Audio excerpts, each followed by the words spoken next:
All right. So, okay, so we're going to talk about, as I said, systems, right? So, which means a system is something like this, where x prime of t equals y of t, and y prime of t is equal to 4 times x of t, and there are many things. So, the idea here is a couple of things in here. X, we have two dependent variables, x and y, and both are dependent on t, and there is some sort of an interconnection between them. There is some sort of an interconnection between them, how they behave. These things comes in a lot of applications. For example, you might have heard this term before, predator-prey systems. So how do you model the dynamics of the predators and prey, right? So we can use a differential equation. So for example, what do I mean by that? So for example, I mean, this is a population dynamics model, right? So therefore we are interested in the growth. So you might say the growth of the predator, the rate of change of x, right, with respect to time, depends on the amount of prey. If they have more prey, right, then so if they have more prey, so predator I'm denoting it by x, prey I'm denoting it by y. So if you have more prey, that's good for the predator because they have more resources, right? Again, we don't know how much it is. There might be directly related, maybe not. So I'm going to put some sort of a beta in here, right? Some sort of a constant. And if there are more predators, that is not good for the predator, because now they have to share the same resources with every other predators, right? So you're going to have alpha. Let's just say this alpha times x of t, right? Now let's take a look at the growth of the prey, right? The rate of change of prey is more predators they have, it's bad for them. So you want to have the more predators you have in the system, that's going to limit, that's going to, as a matter of fact, they're going to lose the population. So it's bad for them. So let's just say this is a times x of t, and then more predators, more prey they have, it might be better in some sense, or it might not necessarily. It might be better in some scenarios, and it may not be better in some scenarios. But I'm just going to assume here more predators are more preys are better. So let's just say this is b times y of t. So we have a system, the growth of the predators and preys, that has this kind of a differential equation system, right? So that's the kind of thing that we are looking at here. We'll probably solve more of these things. And of course, we can add lots and lots of some complexities to these as well. The systems are not as simple as this, but this provides a wonderful basic understanding how the predator-prey system works. Not only predator-prey system, also if you're looking at the mixing of two chemicals, and if you're looking at various other scientific applications, these that involves the rate of change, right? It will work very well. For example, even if you want to take a look at the coronavirus today, so we have a human being and a coronavirus, right? So the more people infected with the coronavirus is bad for the others who do not get infected. So actually, you can you will see a model. If you go to literature, you will see a model where you have 4 systems. So you can categorize the people in 4 categories. The one is those who are infected, right? Those who are infected, let's say you can call them I, with the coronavirus, and those who are susceptible but not infected yet, and those who are recovered, and those who don't recover, but maybe those who don't recover, right? Those who passed away. So now we have the infected people with respect to time, and you have susceptible but they're not infected yet with respect to time, and you have people with respect to recovered people with respect to time, right? So now the rate of change of the infected people depends on the number of suspected people and the number of recovered people, and also the number of infected people too. Similarly, the rate of change of susceptible people depends on the infected people, and the recovered people, number of recovered people, they depend on the infected people, right? And so on. So we can actually model this, and then we can get a nice model. I think there are other models out there. So let me quickly show you one model. Maybe for those of you who are interested, right? You might like it. Here is a model. Let me share this with you.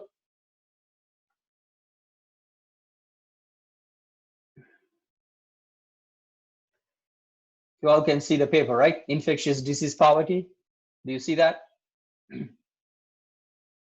Yes or no? All right. So if you take a look at the model, right? So I'm going to get to the model directly. So here's so this model is a little bit different, as you see here. This is based on what they call BHRP, bats to host to reservoir to the people. And then if you look at the model, right? If you look at the model, that's the model. That what you see right here is the differential equation model, and you see like lots and lots of systems, right? SB, EB, IB, RB, SH, EH, IH. So these are like susceptible, recovered, and you see that, right? Exposed, susceptible, exposed, and infected, whether in bats, and then to the host, and then to the to the reservoir, and then to the people. So you have like so many differential equations. This is a system. So this models basically this models the growth of the coronavirus. And I think it's a nice paper. I think that kind of tells you how is the transmission rate is going on, things like that. So there's a discussion here. So the point that I'm trying to say here is, so we can model any growth, right? We can model any growth using differential equation model. And the systems is always pretty much is in any system that pretty much in any model that you deal with, you're going to deal with systems. So solving the systems for that reason is very, very important for various applications. Let me get back to my iPad. So how do we solve these systems? So the good news is we already know some methods that we already learned some methods. We can use those methods to solve these problems, right? So let's see how do we do that.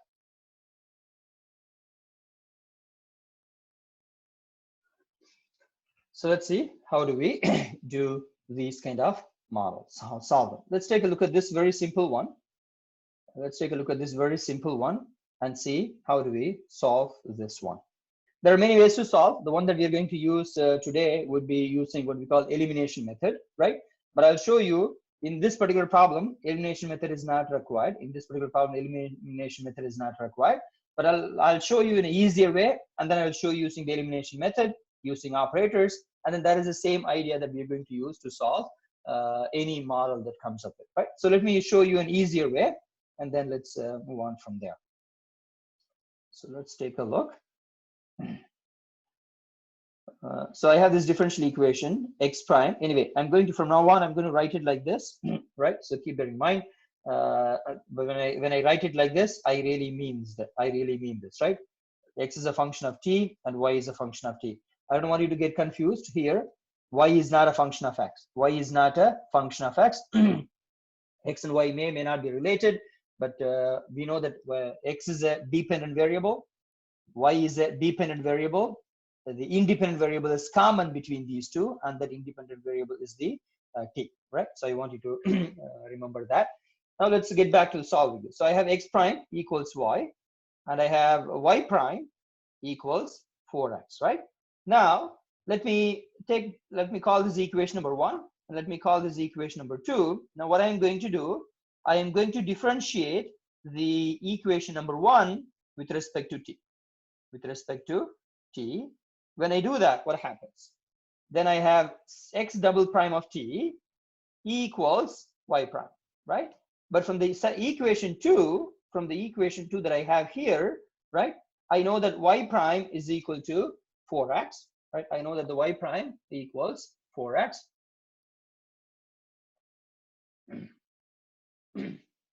Right? So now I have a differential equation. Now I have a differential equation right here, right? So if I combine these two together, ladies and gentlemen, I get the following differential equation, which is x double prime of t minus equals 4x of t, or more precisely, this is x double prime of t minus 4x equal to 0. And we know how to solve these type of differential equation. We know we can find the characteristic solution. So to do that, let's find the characteristic equation. The characteristic equation for this differential equation. By the way, this is the second order linear differential equations with constant coefficients, right? Second order linear differential equations with the constant coefficients. So we can use the Holdek or M&M methods. So this would be characteristic equation for here would be m squared minus 4 equal to 0. That means m is equal to plus or minus 2. And so therefore, the general solution, in this case, it's a homogeneous problem anyway. So the solution for this one would be x of t equals e to the 2t plus c2 e to the negative 2t. So we can solve the system like that. Now I have the equation for x of t. I can plug it in to find the y of t. So I know that y prime of t equals 4 times x of t, right? So which is 4 times c1 e to the 2t plus 4 times c2 e to the negative 2t. Again, you don't have to do it this way. You can do, I'll show you what are the other ways you can do them in a moment. So what do we have here is, we have all these, wonderful equations in here, right? So what do we have here is y of t would be the integral of this. If I do the integration, that would be 4 c1 e to the 2t over 2 plus 4 c2 e to the negative 2t over negative 2. And if you simplify, ladies and gentlemen, you will have 2 c1 e to the 2t minus 2 c2 e to the negative 2t. So we found the solution, which is x of t equals c1 e to the 2t plus c2 e to the negative 2t, and y of t equals 2 c1 e to the 2t minus 2 c2 e to the 2t. And that's how we solve these kind of system in a very simple way. This is again a very simpler way we can solve that. Any questions before I move forward? Any questions for me?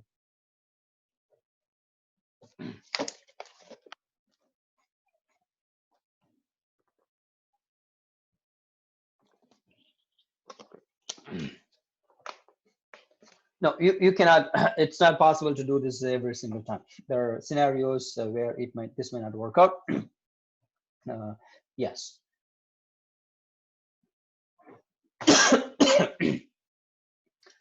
All right, moving on.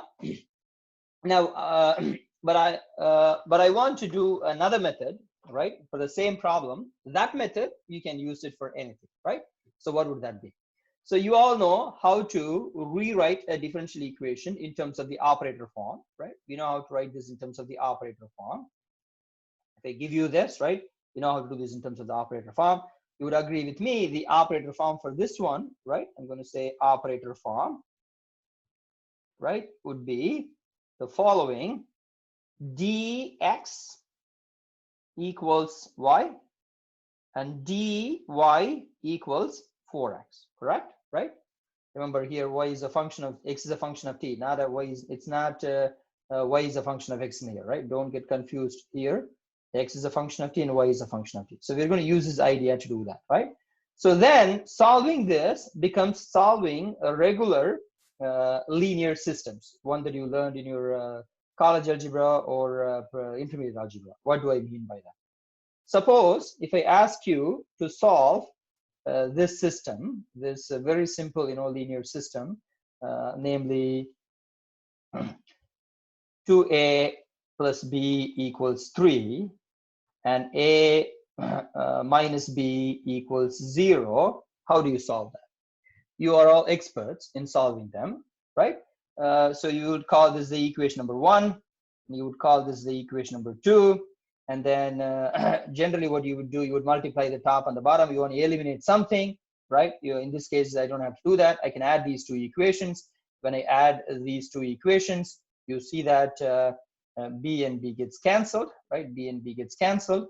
So I would have 3a equals 3, and that tells you a is equal to 1. If I plug it back in to any of these equations, let me plug it back into 2. If I plug this information back into 2, I will have b is equal to 1. You all know how to solve it, right? So I'm not going to spend too much time on this one. And that is a similar idea that we are going to do in this particular set, in this particular method.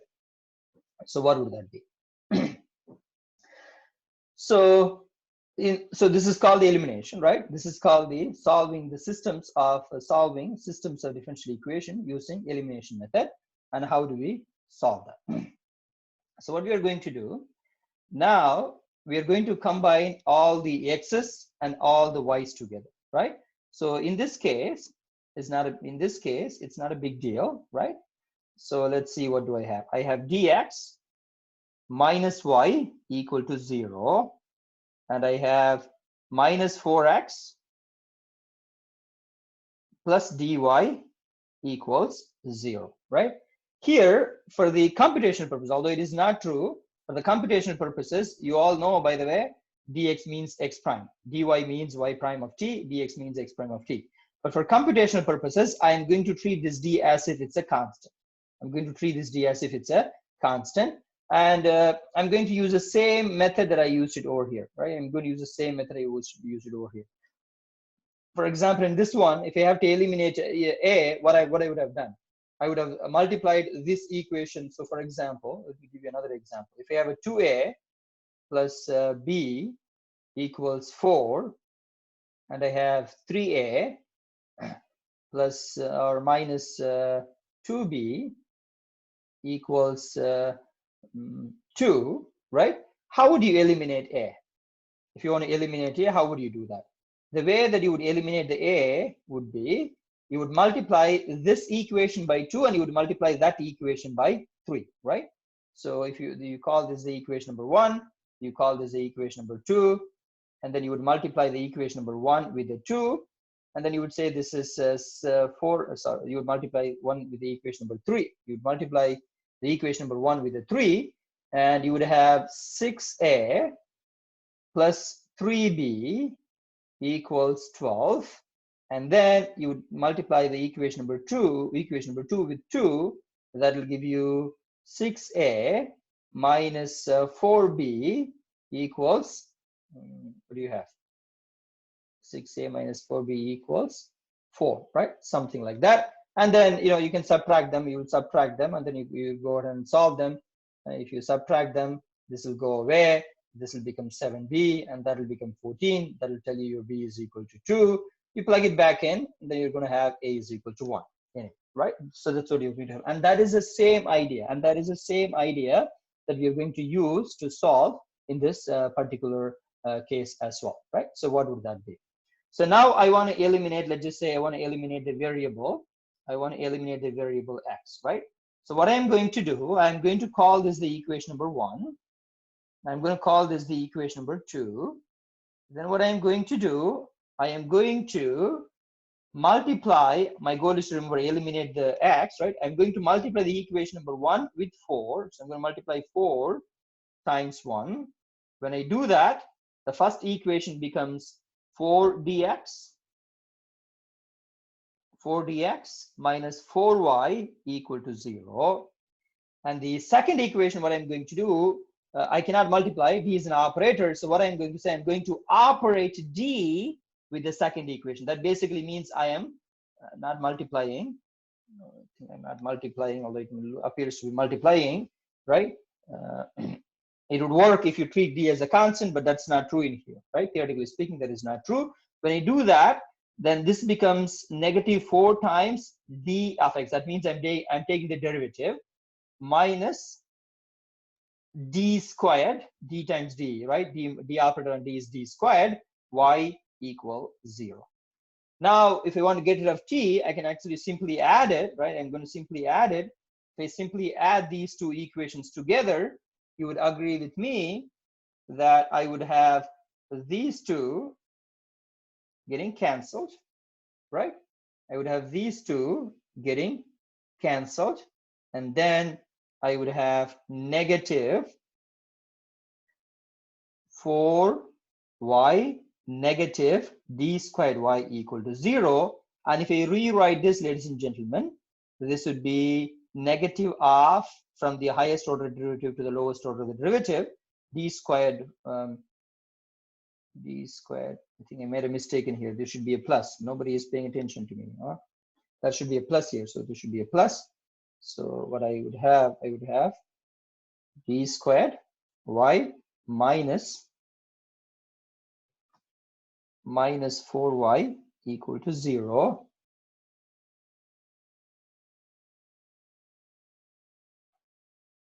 And you know how to solve them, right? And you know how to solve them. Why is the d squared negative? Someone asked it. Okay, maybe. D squared minus y minus 4, that should be positive, by the way. It should not be negative. So now that's all I have here, right? So this tells you, again, if you use the characteristic equation for this would be, m squared minus 4 equal to 0, m is equal to plus or minus 2. And so therefore the solution y of t is going to be, rather than saying c, I'm going to say d1 e to the 2t plus d2 e to the negative 2t. By the same token, let me eliminate the y. To eliminate the y, what I'm going to do here, I'm going to eliminate the y. To eliminate the y, what I'm going to do, I'm going to multiply equation number 1. I'm going to operate the equation number 1 with the d, and I'm going to keep the second equation as is, right? So when I do that, what happens? I'm repeating the same process again, right? Let me change the color. So to do that, to eliminate y, right? To eliminate, to eliminate y, right? To eliminate y, what I am going to do, I am going to keep the first equation as is. I'm going to operate the first equation with the d. That is going to give me d squared x minus dy equals 0. The second equation I'm going to keep as is. That is going to be negative 4x positive dy equal to 0. And these two gets cancelled. Then I'm left with d squared minus 4x, d squared x minus 4x equal to 0. And that tells me my characteristic equation is y m squared minus 4 equal to 0. So m is equal to plus or minus 2. And so therefore x as a function of t would be c1 e to the 2t plus c2 e to the negative 2t. One thing I want to quickly point out is the following. Note the constants here. I'm using different constants, d1 and d2 here, and c1 and c2 there. They may not necessarily same all the time. As we see in the previous example, when we really solved it, right? You see that this is my d1 and this is my d2, right? So I cannot have the same constants there. These are arbitrary constants, but they could be different. And so we have to use different set of constants there. And that is how we would solve this systems of differential equations, right? With the constant coefficients using elimination method. I'll stop it right here for time being. Any questions? You can use C1, C2, C3, C4. That's perfectly fine as well. You can do that.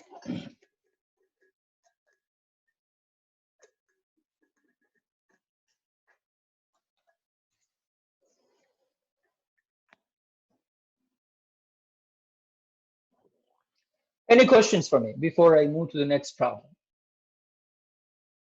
The one that I did is a simple one. I want to do something that is not necessarily this simple, so you can kind of follow things better way. Any questions? I'm not hearing neither yes nor no. And by the way, this is section 4.9 from your book.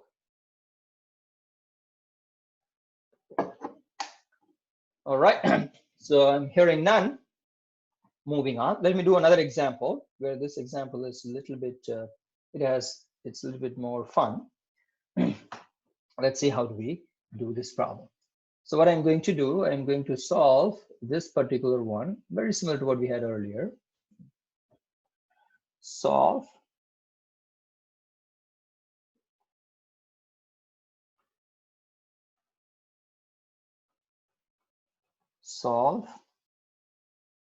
x prime. Now let me write it in a different way so you'll get used to it.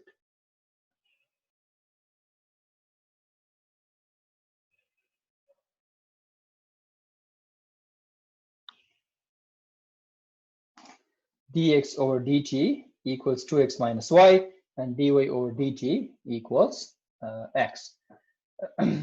Very simple problem, right? So let me rewrite this in the operator form. That is the very important, the first step, right? That's the step one, right? Rewrite it in the operator. The operator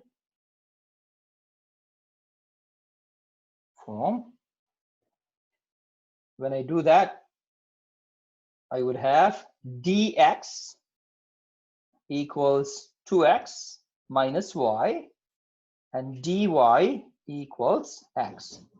Let me rewrite it again by grouping all the x's and all the y's together.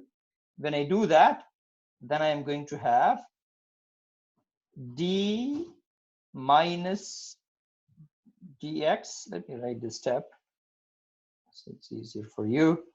And then I have x minus x plus dy equal to 0. And to make my life easy, I'm going to further rewrite it, and this is a very important step. So you would agree these two together can be written, right, as the following. As these two together, right, can be written as a d minus 2 of x minus y equals 0, and keep in the spirit of keeping all the variables on in the same way, I would have minus x plus dy equals 0. And sometimes this could be, sometimes this may be d minus 5y or d plus 5y, right? It could be anything. So you have to, whatever that you have to group them appropriately and then solve it, right? So I'm going to use the same elimination method that I just described to you earlier. So let me, plus 1? Yes. Say it again. X minus 2 plus y. I'm sorry, I cannot hear you properly. Say it again. X minus 2 plus y. Plus y. Thank you. Very good. Yes. Oh, now your audio is volume is too high. Okay. All right, it is plus y. You're right.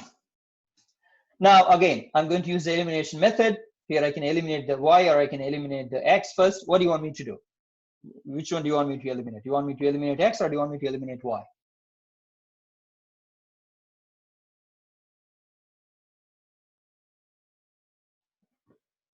What do you want me to eliminate?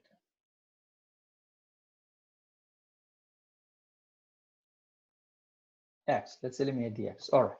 So let's try to eliminate the x. For that, what I'm going to do is the following. I am going to call this the equation number 1, and I'm going to call this the equation number 2. So you want me to eliminate the x. So I'm going to take a look at the equation number 1, and I'm going to write as such. I'm not going to do anything there, right? Because it's a negative 1 here in the second equation. So I'm not going to do anything. So that would be d minus 2 of x plus y equals 0. Keep this a little bit further. And then I'm going to take a look at the second equation. So my goal is to eliminate the x. I have a d minus 2. I don't have a d minus 2 here, right? I don't have a d minus 2.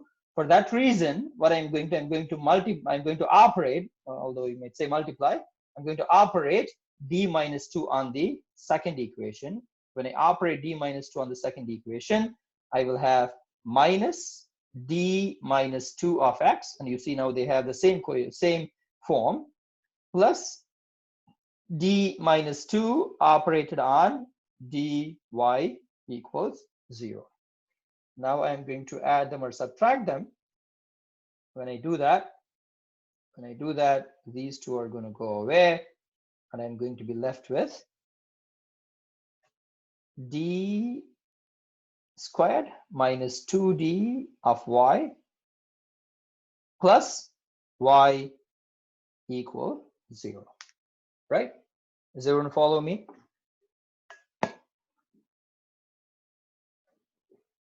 Are you all following me? Is it okay?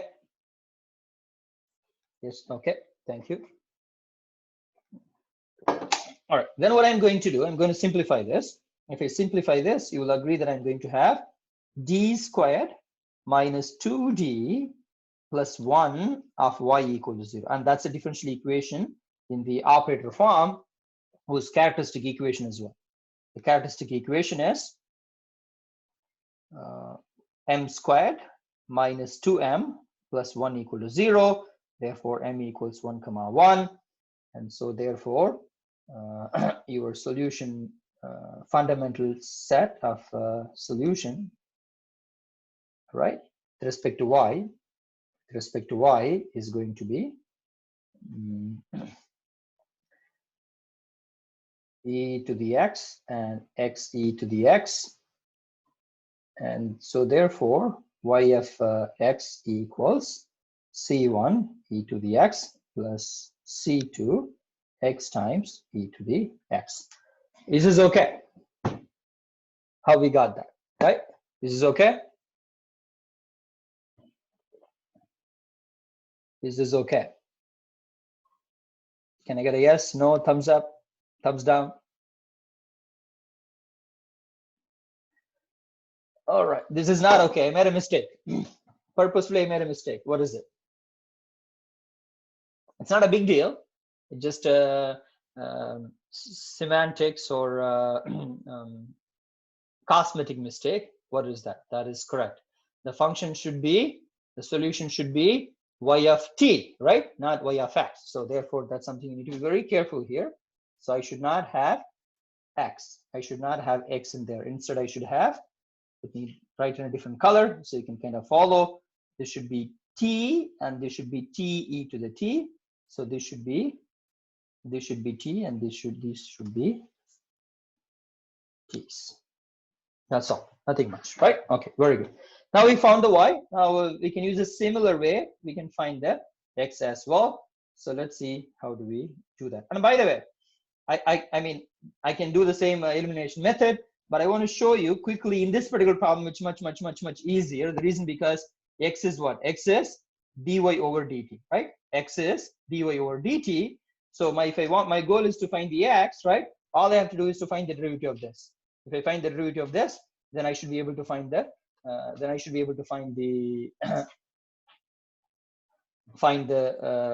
x, right? So I'll let you do the elimination process at home. Let me quickly show you how do you do the other one. So here we know that y prime is equal to x. That means it's equal to y prime, which would be in this case c1 e to the t plus c2 e to the t plus t times e to the t, which is going to give you 2. It's going to give you c1 plus c2 e to the t plus c2 t e to the t. If you want to, generally, if you do the elimination process, you would call this as the d1, would call this as the d2. In this case, you see that d1 is c1 plus c2 and d2 is c2. So always c and d's, they are related, right? C's and d's, they are related.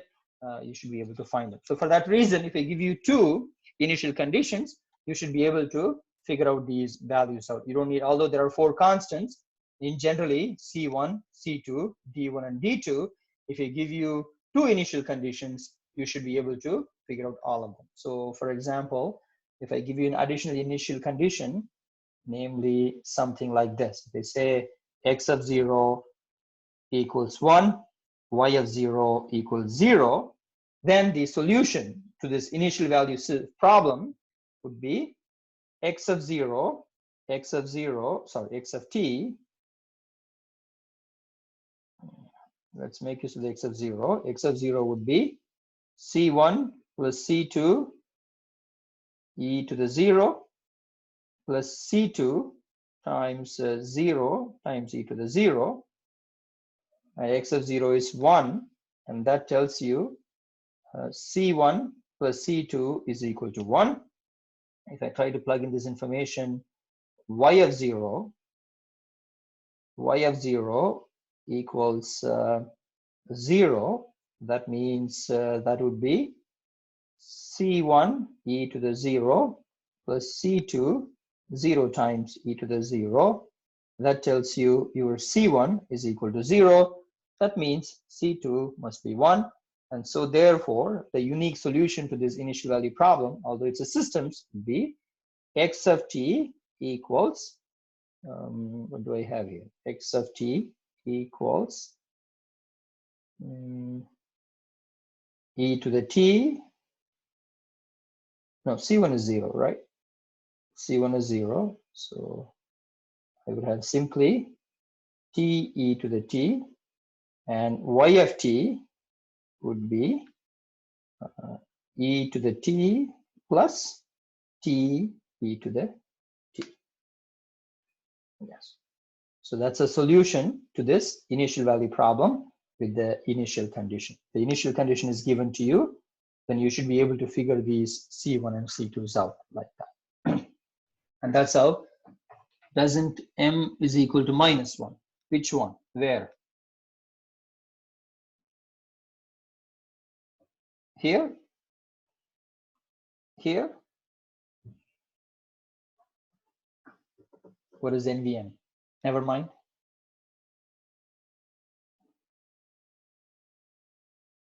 Yes, okay. So you got it, right? The factors are m-1, but the roots are +1, repeating twice. And that's how you would solve these systems of differential equations. So one other thing that I did not do, that something that may not be simple, would be we can have this equation. These are, if you take a look at this equation, there are no standalone functions f(x), right? If you see, there are no standalone functions f(x), right? These are homogeneous problems. You may also have non-homogeneous problem, something as simple as or as fun as the following. For example, you may have a problem like this. I may say plus e to the t plus t squared, right? Now, how do you solve it? It is the same idea that we did earlier, right? First, rewrite them in the operator form. When you do that, I'm going to skip a couple of steps. Then you would see this would be d minus 2 of x plus y equals e to the t. It's no longer 0 there. And then I am going to have negative x plus dy equals t squared, right? But the idea is still the same. You want to eliminate the x, you multiply the first equation by 1, you operate the second equation by d minus 2, so you have to do the derivative here appropriately. So what would that mean? So what is the meaning of d minus 2 of d minus 2 of t squared? That would be derivative of t squared minus 2 times t squared, which is 2t minus 2t squared. So if you pull out the t, you're going to have, if you pull out the 2t, you're going to have 2t times 1 minus t. So you're going to have that, right? So what I'm trying to say here is, if you operate this, the elimination process is going to, and I go a little bit up on the notes, right? The elimination process is going to be equal to, it's going to look like something like this. So you're going to replace, you're going to multiply 1 with the equation number 1, assuming that this is the equation number 1. Let's call this the equation number 1. Let's call this the equation A. Let's call this the equation B. Then this would be A, which would be d minus 2 of x plus y equals e to the t. Now, if I operate d minus 2 on the equation B, that would be minus d minus 2 of x plus d minus 2 operated on dy equals d minus 2 operated on t squared, which we just figured out what that is, right? So then the equation would look like the following: d minus 2 of x plus y equals e to the t. and d minus 2 of x with a negative in the front plus d squared minus dy equals 2t times 1 minus t. And if you now subtract them, what you're going to have is you're going to have these two getting cancelled, and you're going to have d squared minus I think I made a mistake in here, there should be a 2 there, 2d plus 1 of y equals e to the t plus 2t minus 2t squared. And now you have a non-homogeneous higher order linear differential equation with constant coefficients, which you know how to solve them. So you have to find the yc and the yp and so on. You do the same process for that as well. So the process is very similar, but the computation is going to involve finding the yp. I will stop it right here for this problem. If you have any question, I'll be happy to answer them. And this is the homework number 12.5. And now you know how to solve the systems. Again, this is the section 4.9 in your book. Any questions for me?